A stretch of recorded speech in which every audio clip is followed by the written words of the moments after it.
Scène 91. Douche de la piscine Goyang Sport Complex and Park ou Olimnori. Jour.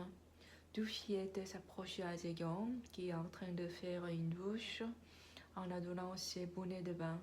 Fillette 1. Aidez-moi à porter le bonnet de bain s'il vous plaît. Zhegang ok. Fillette 2 est devant elle sans même dire un mot. Elle aussi, Zhegang l'aide de porter son bonnet sans dire un mot. Elle fait mousser le nettoyant corporel sur la peau mouillée, porte son maillot de bain jusqu'à la hanche. Soudainement, une vieille dame l'aide à porter son maillot en mettant sa main aux fesses de Zhegang. Le corps de Zhegang est soulevé un peu dans l'air. Zhegang étant embrassé, non, ça va. Elle insiste à l'aider porter le maillot sans dire un mot. Zhegang l'empêche de le faire. Zhegang porte son bonnet de bain, soigne sa mige et puis entre à l'intérieur de la piscine. Scène 92. Dans l'eau de la piscine Olimnori, dur. Zhegang s'amuse bien avec une élève d'école primaire en la soulevant d'un seul coup comme elle est habituée à faire ça. La petite éclate de rire. Elle s'est suspendue au cou de Zhegang. Nadir s'approche vers ici en nage papillon. Zhegang en déposant la fillette de son cou. Viens ici, sinon tu vas voir de quel bois il te chauffe. Le nageur arrête de nager, il la jette en air. Il continue à nager quand la fillette et Zhegang se mettent de côté. Zhegang se déplace vers l'autre couloir pour nager et un homme qui continue à crier très fort « Ah !» marche vers elle très vite en la regardant en boitant de pieds et doigts. Elle prétend ne pas l'avoir vu et quand il entre dans sa couloir, elle se déplace vers un autre couloir. Il la suit. Elle tourne à sa couloir. Il la suit encore. Elle sort du bassin en lévitant activement. Scène 93. Douche dans la piscine Olimnori à Elsan, jour. Elle vient de finir sa douche. Une dame à peu près 45 ans, grosse, petite, adresse la parole à Zhegang en la jetant un coup d'œil furtif. Membre 1. T'as quel âge? Zhegang, 33. Membre 1. T'es si vieille, toi. T'es mariée? Zhegang, non. Membre 1. Si on neveu, il a exactement ton âge. Tu veux pas le rencontrer? Zhegang, sans rire. Non, ça va. Membre 1. Suivant Zhegang jusqu'à l'endroit qu'elle se sèche. Qu'est-ce que t'en penses si je fais de la chirurgie esthétique? Zhegang en souriant, en cachant son corps avec une serviette. Ne faites pas ça, vous avez des jolis yeux, pourquoi faire? Elle s'enfuit vers le vestiaire à la va-vite.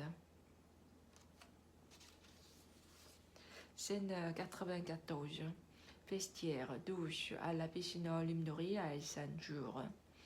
Membre 1, en la montrant son soutien-gorge. L'armature de soutien-gorge me fait mal, qu'est-ce que je dois faire avec ça?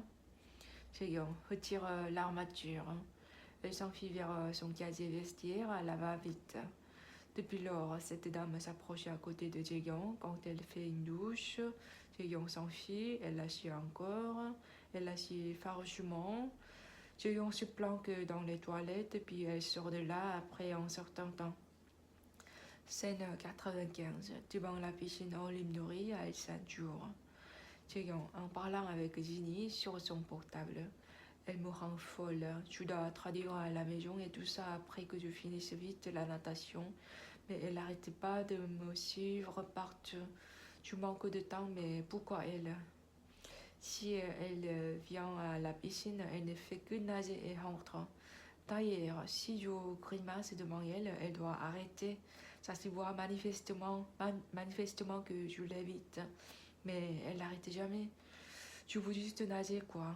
Elle, même dans le couloir, elle n'arrête pas de parler en me suivant.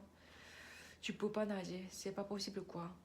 Scène 96. Bassin de la piscine au Limnori à El Sanjour. Jae-kyung entre à l'intérieur de la piscine pour nager. La dame empêche le passage de Jae-kyung. Si Jae-kyung bouge pas ici, elle la bloque par ici. Si Jae-kyung bouge par là, elle la bloque encore par là. Après qu'elle l'ennuie comme ça pendant longtemps, Jae-kyung s'enfuit à la douche en grimaçant. Vestiaire de la piscine, scène 96-17. Vestiaire de la piscine au Limnori à Elsan, jour. Membre 1. S'asseyant sur le banc en bois, Pyongyang parle très fort pour que Jae-kyung l'entende. Ah, elle n'a même pas de voiture, j'ai la voiture au moins. Voilà les filles de ces dames, achetez ça.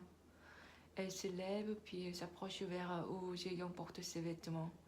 Jae-kyung arrête de s'habiller et s'enfuit vers l'autre côté. La dame suit Jae-kyung. Jae-kyung finit de s'habiller dans un coin, puis retourne à son casier vestiaire. Elle prend ses affaires, se dépêche de sortir d'ici. La dame bloque le chemin de Jae-kyung. La dame se met sur la pointe des pieds pour qu'elle atteigne à la hauteur de l'oreille de Jae-kyung. Elle rôde très fort à l'oreille droite de Jae-kyung. Elle commence à même l'harceler en se rendant compte que Jae-kyung n'aura jamais affaire à lui.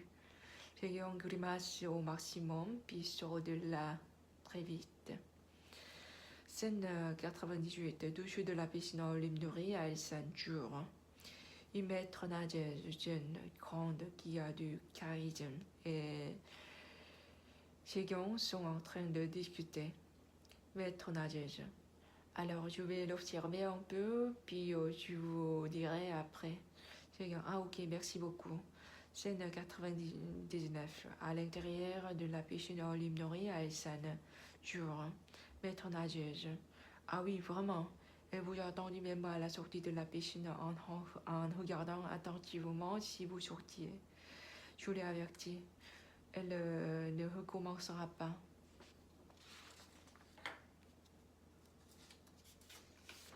Scène 100. Appartement à Elsan, appel téléphonique avec Mini, présent, écoute amplifiée.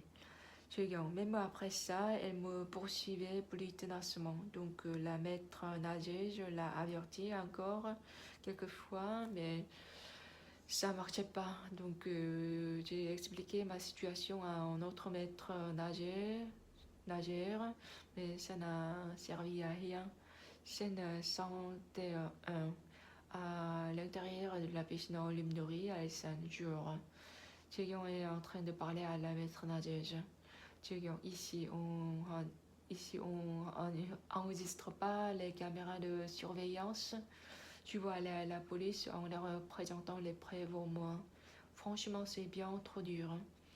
Maître nageuse, ah, la caméra de surveillance là-bas ne marche pas. Scène 102. Appartement à Elsan, appel téléphonique avec Mini, présent. Écoute amplifié. Jae-kyung, j'étais presque sur le point d'avoir la maladie mentale. Ah ben voilà, j'entendais déjà les hallucinations auditives de pervers. Même si je ne savais pas si c'était les hallucinations auditives. Mort de rire. Toujours, j'aurais dû me dépêcher de m'enfuir en regardant en arrière pour vérifier si elle me suivait. J'étais obligée, j'avais perdu l'esprit, étant distraite. Je suis descendue du bus en y laissant mon sort souvent. Ça a contrecarré mes activités quotidiennes normales. Je me disais pourquoi je vivais comme ça. Je ne pouvais même pas sécher mes cheveux, car elles me suivaient toujours. Je ne savais pas s'il y a une autre piscine de 50 mètres. Ça faisait presque un an ou encore plus que je me disais qu'elle va arrêter bientôt. Je faisais 40 heures de 50 mètres en France, parfois plus que ça dirait. Mais maintenant, je respire mal, même si je fais un demi-tour, parce que je ne pouvais pas nager à cause d'elle. C'est vraiment facile d'estropier une personne.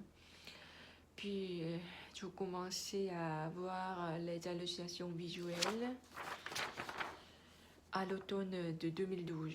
Je crois que je les ai vus me suivre peut-être parce qu'il y avait pas mal de gens qui me suivaient.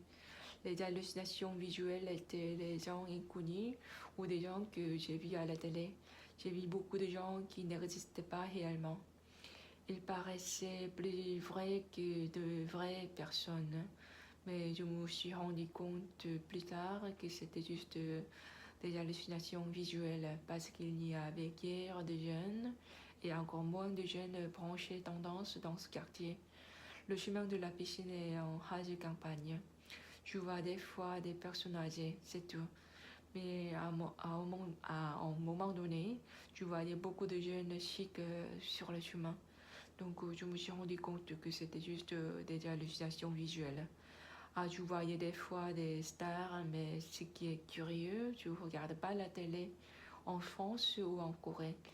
Je n'avais pas le temps de regarder la télé.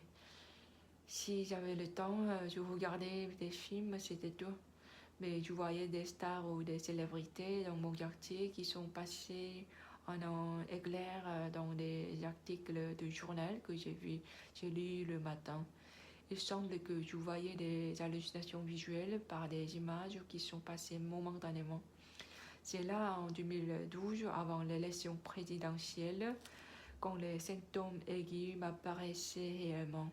Malgré ça, j'ai entendu parler que l'on a souvent de divers symptômes possibles aigus et graves dans le cas où l'on est atteint de cette maladie à un âge plus avancé comme ça. Mais en contrepartie, le pronostic est bon.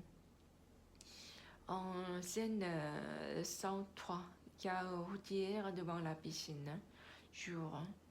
Chauffeur, un homme petit, maigre, regarde un géant. Maintenant, on doit avoir au moins une femme présidente dans notre pays. Scène 104, le chemin de la piscine à la maison de Zhejiang, automne en 2012. Jour. Dans le bus, quelques-uns jettent discrètement un coup d'œil envié à Zhejiang. Quelques-uns rencontrent son regard, ils froncent leurs sourcils, elle masque son visage par la visière de la casquette, ou bien prétendent de ne l'avoir pas vu, comme si j'en étais pris. Zhejiang montre des signes visibles d'inconfort, elle descend très vite à son arrêt. Changement de scène. Elle marche sans retourner en arrière pendant longtemps. Elle regarde de temps en temps l'homme qui la suit près de chez elle. Elle tourne sa tête en arrière, prenant un air sérieux. Si elle le regarde, il détourne sa tête comme s'il l'ait pris, puis continue à la suivre de très près. Devant chez le coiffeur, un jeune homme portant un pardessus noir épuré, on aurait dit un officier de SNR, Service national de renseignement, regarde Zhejiang attentivement. Elle lui jette un coup d'œil, puis elle entre chez elle. Scène 105, appartement à Essen, appel téléphonique avec Mini présent. Écouteur amplifié, Zhejiang. Je me disais que le SNR, Service national de renseignement, ou l'organisme gouvernemental me surveillait et surveille et manipule mon corps. Mon corps ne bougeait pas de mon propre gré. Il bougeait indépendamment de mes intentions. Je pensais qu'on m'a fait entendre les sons partout, sentir le tact, l'odeur, la douleur et tout ça, en me plantant une micro-pouce ou des choses comme ça, avec une sorte de la technologie de pointe. Scène 106, chez Zhejiang Alsan, automne, en 2012, nu. Zhejiang range son maillot de bain et tout ça tranquillement, en portant des écouteurs dès qu'elle entre chez elle. Elle se change, elle est devant son ordi, elle est sur le point de faire les travaux de traduction. Elle entend cette fois-ci une très forte hallucination auditive de pervers, comme il pousse un grand soupir en soufflant tout près du micro à l'endroit où l'on entend des annonces publiques de l'appartement au-dessus du frigo. Elle y attache un papier A4 avec un scotch. Elle entend encore. Donc, elle ouvre la porte du frigo. Elle entend une autre hallucination auditive comme on joue avec les cordes vocales. Elle ferme la porte précipitamment, puis elle met les scotch à tous les trous. Elle cherche sur l'internet, elle voit une affaire de surveillance illégale de Kim Jae-dong. Scène 107, l'arrêt de bus sur le chemin de la piscine, jour. Jae-young a l'air fatiguée, elle jette un coup d'œil à une jeune femme qui la surveille, puis elle l'ignore. Sa vie se répète comme ça. Scène 108, chez Jae-young à Ilsan, nuit. Jae-young allume la télé, ses pupilles sont dilatées. Les yeux du représentateur la suivent comme la Joconde la suit du regard. Si elle bouge à gauche, ses yeux la suivent à gauche. Si elle bouge à droite, ses yeux la suivent à droite. Elle éteint la télé précipitamment. Elle va fumer une cigarette au ventilateur. À gauche du ventilateur, sur l'armoire à chaussures, elle entend un bruit d'un petit garçon qui tousse. Elle jette un coup d'œil par là. Jae-young, qui t'a demandé de rester là-bas? Se dressant sur la pointe des pieds pour que la fumée des cigarettes entre directement au ventilateur. Je suis désolée, mais je ne peux pas vivre sans cigarette, donc tu sors de là, toi. C'est ma maison, quoi. Elle entend une voix d'une dame à l'âge moyen. Ventilateur. Répétition de sa voix douce, à peu près 40 ans. Ta mère sait que tu filmes. Fais tout ça toute seule. Tu es le patron. T'es vraiment un gars. Tu ferme-la. Je suis en train de lire le président en analysant les infos télé et les articles comme tu voulais. Si tu me fais travailler, tu dois me permettre de fumer. Oui, je suis vraiment un gars. Et alors? Jae-young en allumant une bougie devant l'armoire à chaussures. Tu vas pas avoir peur, même si je t'aime la lumière.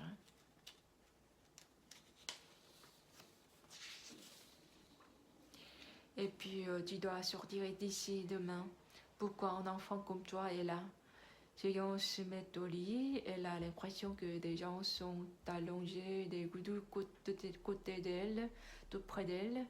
Ils sont si près du visage de Jae-young qu'elle entend le bruit émis par eux qui continuent de respirer tranquillement dans leur sommeil profond. Jae-young, en se tournant son corps, éloignez-vous de moi. Qu'est-ce que vous croyez faire en venant même jusqu'ici? C'est trop étroit. Laissez-moi de l'air. Elle couvre son visage avec sa couverture, mais elle entend encore le bruit de respiration. Elle l'enlève.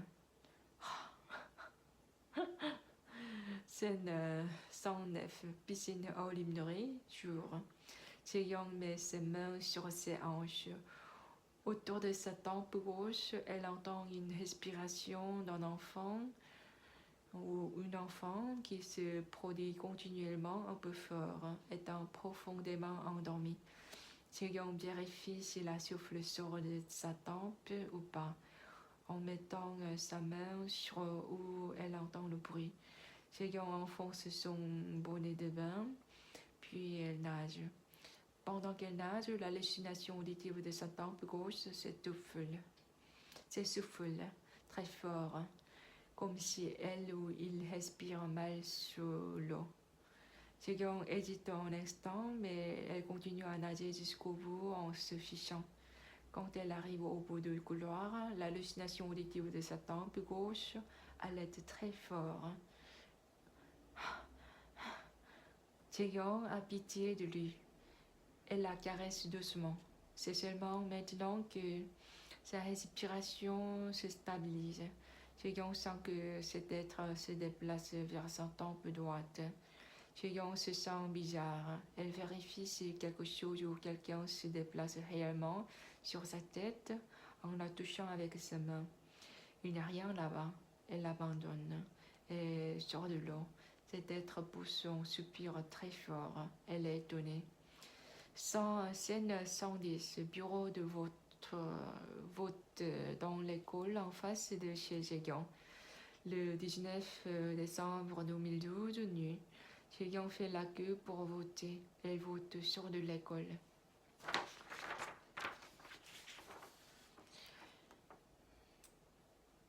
Scène 111. Chez Zhegang à Sanjour. Zhegang en fumant la cigarette devant le ventilateur. J'ai fait tout ce que je dois faire. J'ai bouté une autre personne évidemment. Débrouillez-vous tout seul. Je suis pas une chamane quoi. Vous sortez tous de chez moi maintenant. Sortez-vous tous. Vous avez vérifié que je ne suis qu'une fille au hasard quoi. Scène 112. Appartement et un appel téléphonique avec Mini présent. Écoute amplifié. Je pensais qu'on me surveille tous mes comportements, mes voix, mes pensées et tout ça. Ah, je me disais que la technologie s'est développée tant que ça. Mais probablement ça peut être notre avenir, n'est-ce pas? Au monde où l'on enregistre toute la vie de chacun. Nous enregistrons tous déjà notre vie sous forme de photos et vidéos, mais on enregistre même nos pensées par notre cerveau. On les affiche en images en temps réel. Est-ce qu'il y a des choses que les êtres humains ne peuvent pas réaliser? Quand ma schizophrénie était aiguë, j'ai vu à la télé le lendemain matin des stars qui apparaissaient dans mes rêves la veille au soir, ou qui surgissaient dans ma tête ce matin. Même des stars qui étaient inactives depuis un certain temps. Ça m'arrivait très souvent comme ça. Et puis ils m'ont répondu sur ce que j'ai voulu savoir dans l'interview. Je me disais que c'était juste une coïncidence et si c'est arrivé quelquefois, mais ça m'arrivait très souvent. Donc je me disais que les surveillants lisaient mes pensées ou bien ça m'a fait penser si j'avais peut-être une sorte de capacité de prévoir des choses. Et si je serais probablement unique en mon genre. Donc je me disais que je suis une transcendante en pensant que tous les êtres, y compris le soleil, la lune, l'univers, me protègent et que je peux communiquer même avec les insectes également. Donc pour arrêter la délusion, même si je devine juste,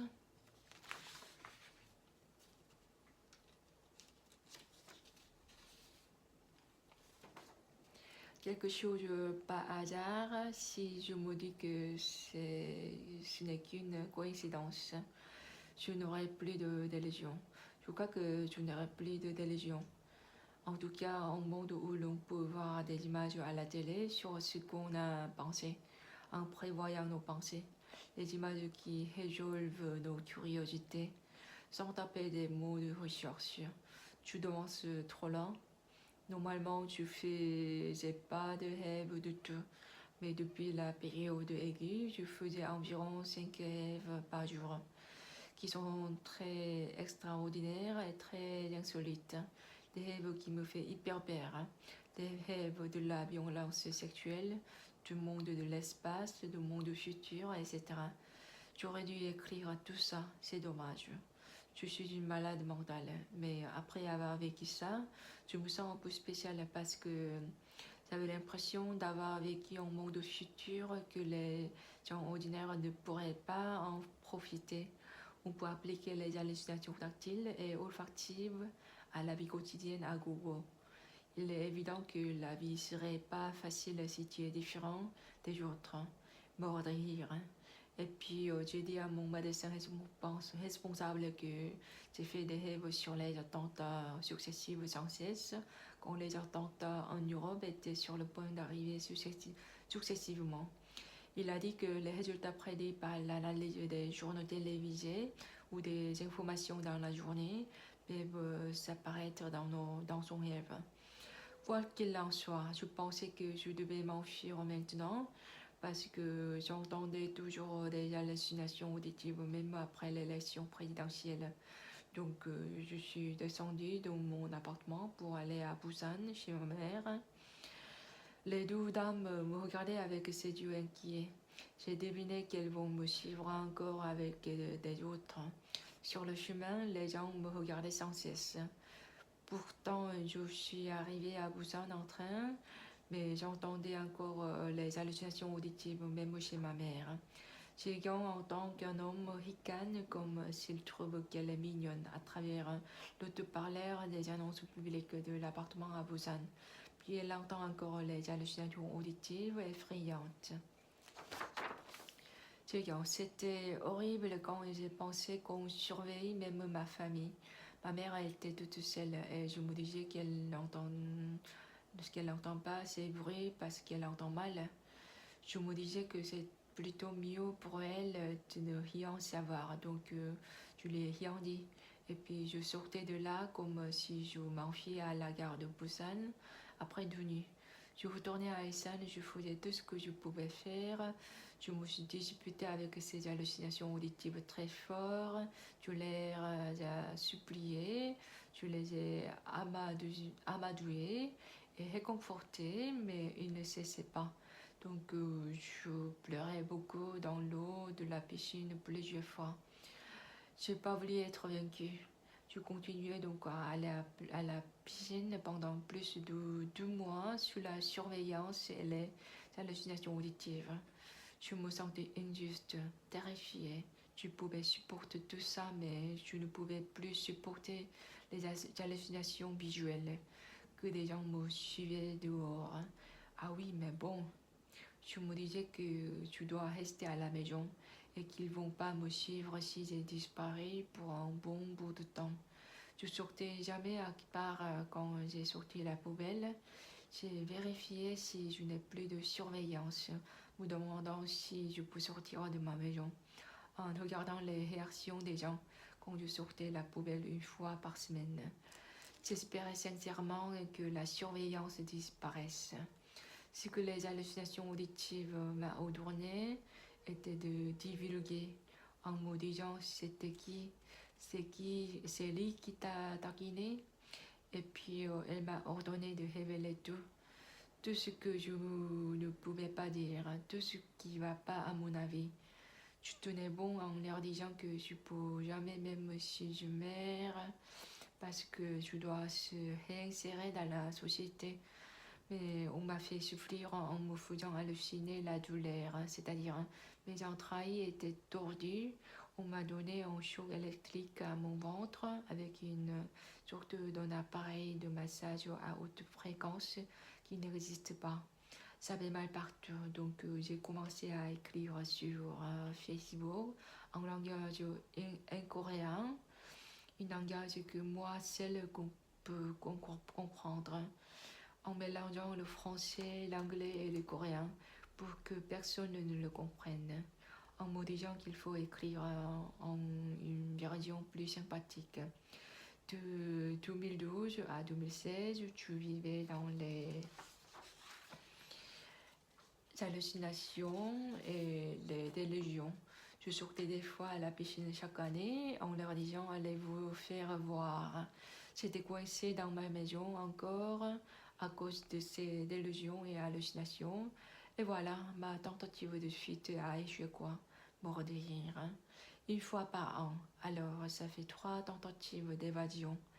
J'ai vraiment essayé de sortir de là à tout prix. Au mois d'avril 2015, j'ai constaté une amélioration des symptômes. J'ai tout fait pour travailler de nouveau. J'ai déposé mon CV à la compagnie d'électricité de Corée, KEPCO, et aux ambassades à l'étranger. Et j'ai réussi ces entrevues et il était très sympa. Je me souviens plus quand c'était les hallucinations auditives ou les délusions m'ont dit qu'elles vont me faire sortir de là si je jette tous les vêtements, les chaussures, les sacs, les affaires, les meubles et tout ça. J'ai persévéré jusqu'à la fin, mais finalement je jetais tout dans la poubelle. J'ai jeté tout ça encore. Je ressemblais donc à des SDF. Mais j'ai passé avec succès, avec les entrevues, donc j'étais très reconnaissante, quoi. Quand j'attendais les entrevues toute seule, j'entendais une autre hallucination auditive. Les bruits quand on éclate de papier bulle, mort de rire. À un stade précoce, j'étais hyper furieuse et disais même des gros mots en pensant qu'on m'a enfermée. À un stade moyen, je jouais au jeu des mots En analysant les articles d'infos sur Internet et les films au stade final, je commençais à apprivoiser les hallucinations auditives. Je jouais avec elles. Je leur ai fait présenter ces excuses de m'avoir torturé au début. Je leur ai dit que c'était leur faute en leur expliquant les causes en détail. Elles m'ont présenté ces excuses. Elles m'imploraient le pardon. Mort de rire. Scène 113 chez Jeong Ailsan entre 2013 et 2016. Nu. Jeong fait une douche dans l'obscurité en palpant tout autour. Comme elle est habituée à faire comme ça pendant longtemps, elle est très habile pour faire la douche dans le noir. Elle regarde le frigo du coin de l'œil, elle regarde le ventilateur du coin de l'œil, elle leur supplie de la relâcher maintenant, puis elle retourne à sa place comme si elle l'abandonne. Jeong, en s'écroulant dans sa chaise, tu peux pas me lâcher? J'ai fait tout ce que tu m'as demandé. Jeong s'allonge au lit pour dormir. Elle se retourne dans son lit quelquefois et s'endort aussitôt. Au pied du lit, une forme d'un géant comme un cumulus noir ayant des yeux rouges bridés regarde Jeong. Elle arrive à peine à ouvrir ses yeux, comme elle a senti sa présence. Elle est nue sans s'en rendre compte. Elle regarde vers le pied de pluie comme si elle s'en a marre. Aussitôt, la couverture est soulevée à partir de ses jambes. Ses jambes s'écartent par des pouvoirs invisibles. Puis cette grande ombre noire entre dans les jambes de Jeong. Elle baisse ses yeux en le regardant dans le blanc des yeux. Avec son regard froid, elle sent que son pénis pénètre son vagin très profondément. Elle gêne en supportant ça. Son corps est poussé vers le haut ou tiré vers le bas. Elle tient son lit avec ses mains pour ne pas être poussée. Dans un instant, elle sent encore une autre pénétration profonde. Elle plisse les yeux et retourne sa tête. Son corps est poussé et retourné à sa place. Puis ça se répète chaque soir. Elle fait ce genre de rêve continuellement. Elle a son visage impassible maintenant, comme si elle est habituée à ça. Caméra filmant l'ensemble du corps de l'ombre qui bouge au lit. Jeong reste allongé au lit. On peut arrêter ça, je ferai tout ce que vous voulez.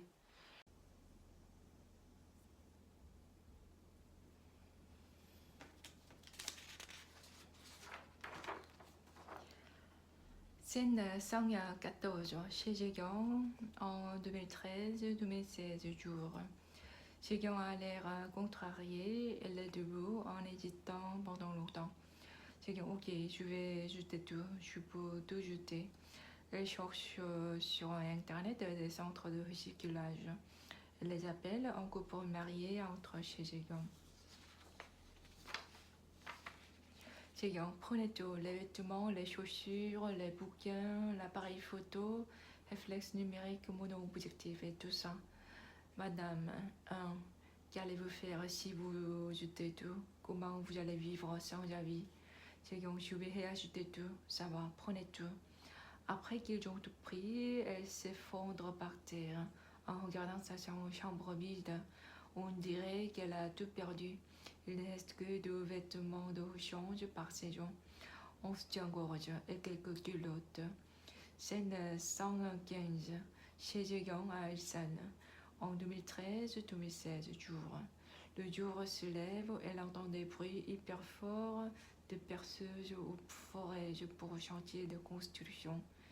Tout près de ses oreilles, au mur au-dessus du lit, elle fronce ses sourcils très fort. Elle couvre sa tête avec la couverture, elle entend ces bruits plus agressifs et plus forts. On dirait qu'elle est au milieu d'un chantier de construction. Elle persévère jusqu'à la fin. Elle donne un coup de poing très fort sur le mur. Ça s'arrête un instant, puis ça recommence. Elle donne un coup de pied sur le mur, comme elle est très en colère. Mais ça s'arrête pas. Elle allume son ordi avec son visage inexpressif.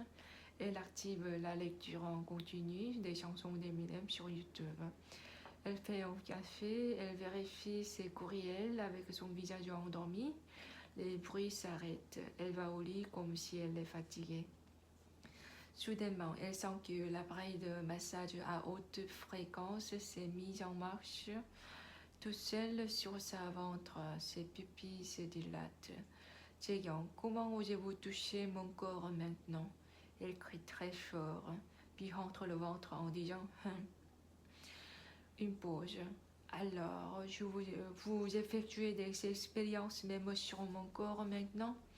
Je suis une souris de laboratoire, putain, prenez tout. Longtemps après qu'elle sent plus de douleur, elle prend son portable avec un air sérieux. Elle a besoin de parler avec quelqu'un. Tonalité de retour d'appel.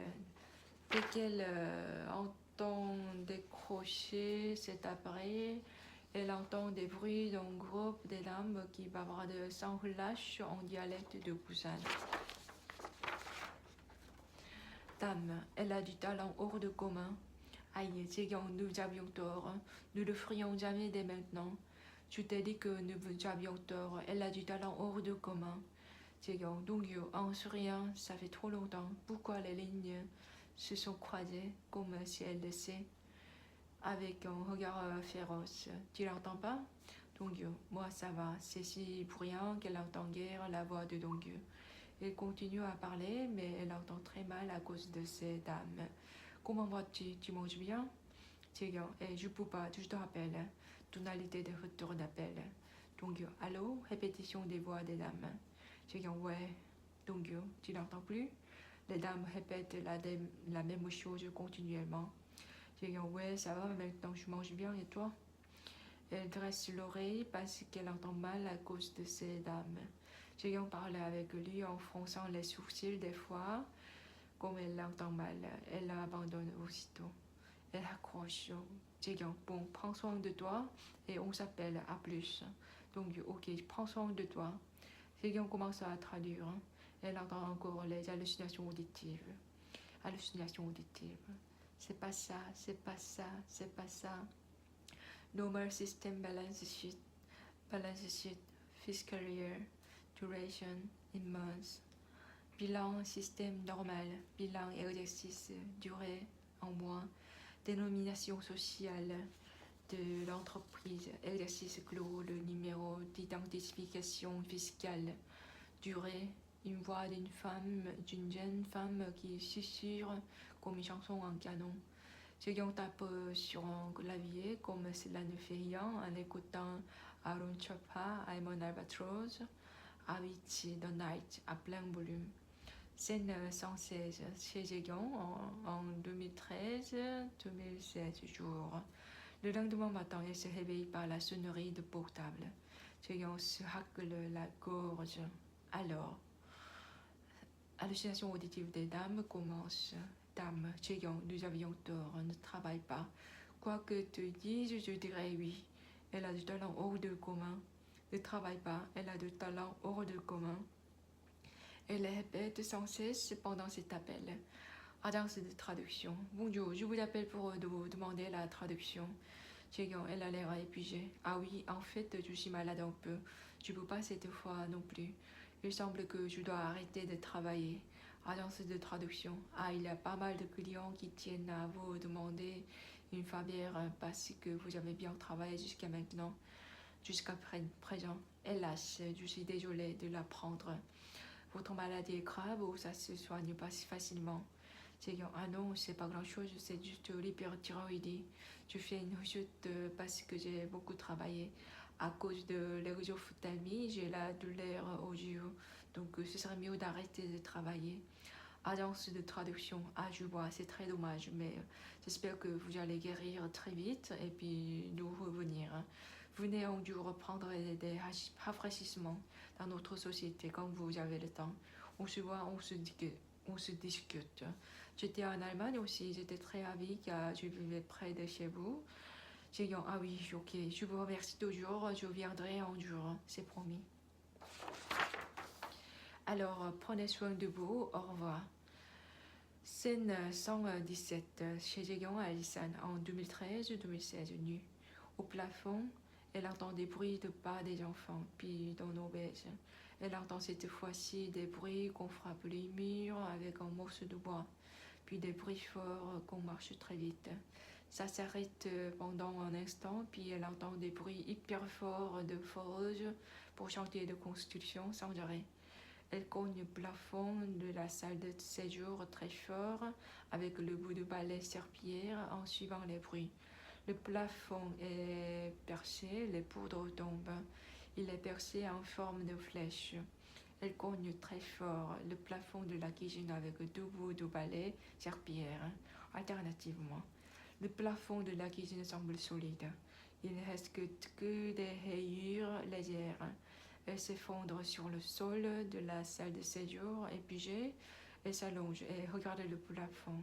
Les trous forment une flèche. Elle fait tourner son corps sur 90 degrés, allongée encore par terre. C'est sûr que c'est une flèche. C'est ok, prenez la responsabilité. Scène 118 chez Jegan Alsan en 2013-2016. Nu. Au plafond, on frappe le mur avec un morceau de bois, comme si l'on veut qu'elle chante. Elle chante Berserk et d'Eminem, We're Gonna Rock This House. Si elle arrête de chanter, elle entend encore les bruits de foreuse.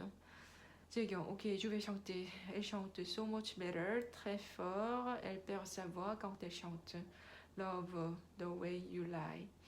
Elle allume la lumière de la salle de bain. Toc, toc, toc. Elle entend un signe d'un morceau de bois.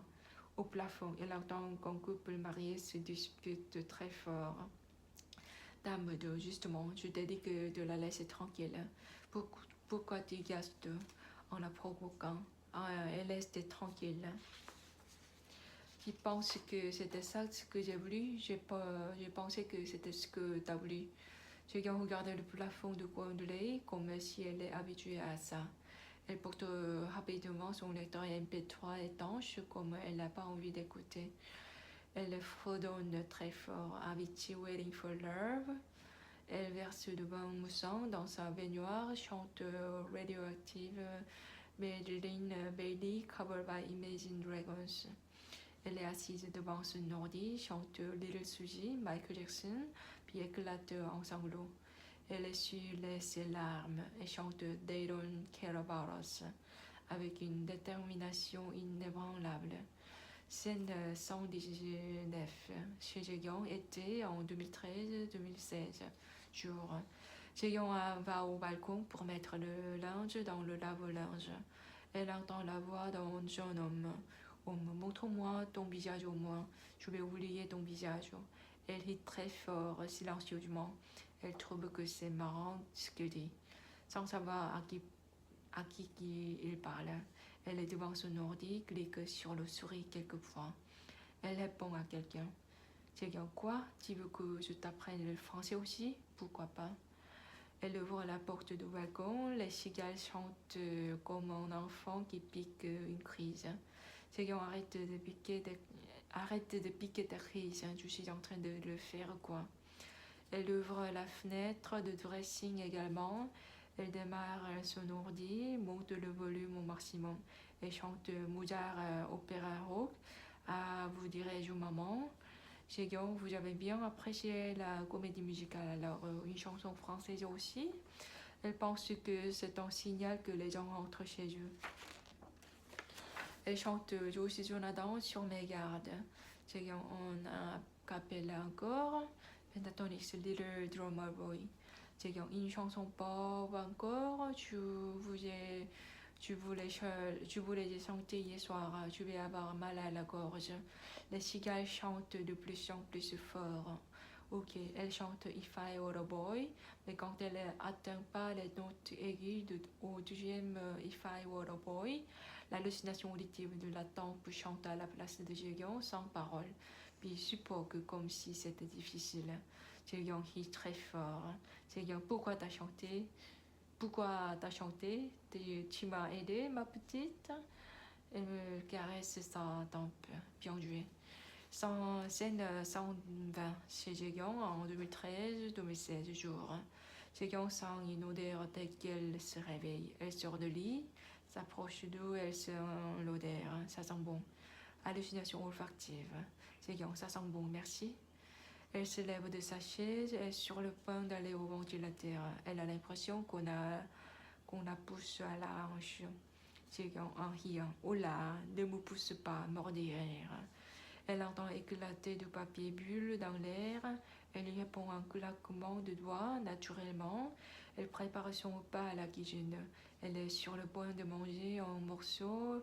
L'hallucination de la tempe l'adresse la parole. Hallucination auditive. Donne-moi juste une bouchée. Jae-young rit très fort. Jae-young, comment tu vas manger? Riant à grands éclats. Voilà, ouvre ta bouche. Ah. Elle met sa cuillère sur sa tempe. Jae-young regarde le miroir dans la salle de bain. Jae-young, aujourd'hui, quelle coiffure va-t-on me faire? Aide-moi. Jae-young fait une Apple hairstyle.